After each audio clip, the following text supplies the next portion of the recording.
अगर आपसे मंत्र जप नहीं हो रहा, आपसे नाम जप नहीं हो रहा है, तो आप इतनी तो याद कर सकते हो कि हमारे आश्रयदाता तो केवल श्यामा श्याम है। जब शुरू हो गया, हमारे आश्रयदाता तो वृंदावन धाम है, प्रिया प्रीतम है, मैं किसी योग्य नहीं हूँ, प्रिया प्रीतम के आश्रित हूँ, बस बस हमारे तो जीवन धन श्यामा श्याम है। सच्ची मानिए, जो ऐसे आश्रित होता बहुत सुंदर भजन चलने लगता है, फिर वो छूटता ही नहीं है। अहम के कारण विक्षेप होता है, जैसे जैसे अहम दैन्य होकर समर्पित होता जाता है। पर होता क्या है कि कुछ ऐसा ये प्रभु का लीला विधान है कि जब तक वो उपासक हार नहीं जाता तब तक वो असली शरणागति को प्राप्त नहीं होता। देखो द्रौपदी जी कोई साधारण थोड़ी है, अग्नि से प्रकट हुई है और प्रभु से मिलते, हंसते हैं, बात करते, लेकिन प्रभु के प्रति भक्ति होने पर भी शुद्ध शरणागति नहीं,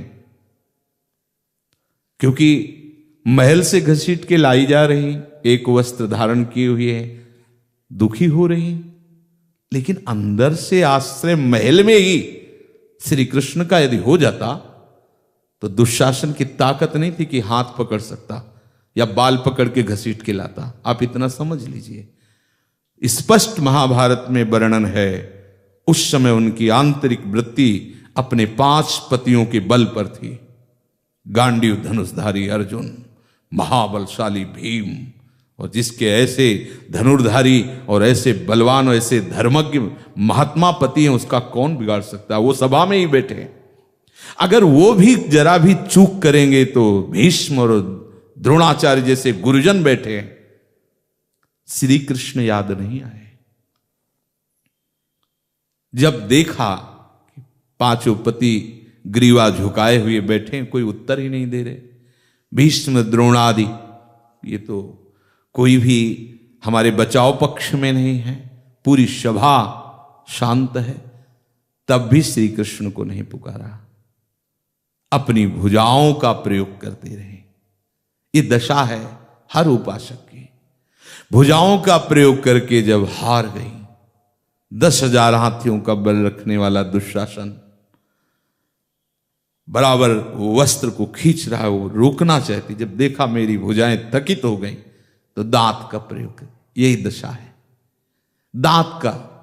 जब लगा कि अब दांत में भी सामर्थ्य नहीं कि यहां के पल्लू को रोक सके, तो छोड़ दिया और कहा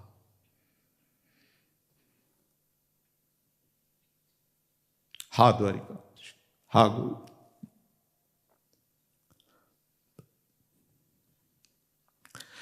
भगवान को कहीं आना थोड़ी पड़ा, वही वस्त्र रूप हो गए, ढेर लग गया वस्त्र का, यहां से वस्त्र नहीं हटा।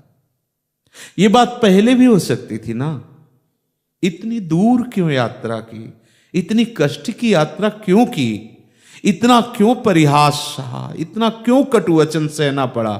वो कह रहा है नंगी करो और हमारी जंघा पे बैठा लो, ऐसे सभा में जंघा में याद आ जाते श्री कृष्ण। यही त्रुटि हो जाती है उपासक से। ये अहम जब तक चूर चूर नहीं होता तब तक शरणागति, जो कल चर्चा कर रहे थे, शरणागति के उमंग में भरे थे। ये उमंग जो हम कितने बड़े मालिक के दास हैं। जम डर प्यो जब दास कहायो, मदन गोपाल शरण तेरी आयो। ये प्रायः ऐसा ही होता है। उपासक भक्त है, द्रौपदी जी भक्त है ऐसा नहीं, बहुत बड़ी भक्त है, लेकिन संपूर्ण शरणागति कब होती है? जब उपासक हार जाता है। और संत भगवत प्रेमी महात्माओं के संग से हार बहुत जल्दी हो जाती है, नहीं तो बहुत लंबा समय खिंचता रहता है। तभी कहा गया है कि ये स्वर्ग सुख अपवर्ग सुख इन महापुरुषों के समान नहीं हो सकता, जो एक क्षण में ऐसा दुर्लभ शरणागति और दुर्लभ प्रेम प्रदान कर देते हैं। तात स्वर्ग अपवर्ग सुख धरी तुलाए कंग, तुलन साय ताय सकल मिली जो सुख लव सत्संग। सत्संग में मोक्ष से भी बढ़कर के सुख देने वाली बात क्या है? भगवत प्रेम, भगवत शरणागति, भगवत आश्रय।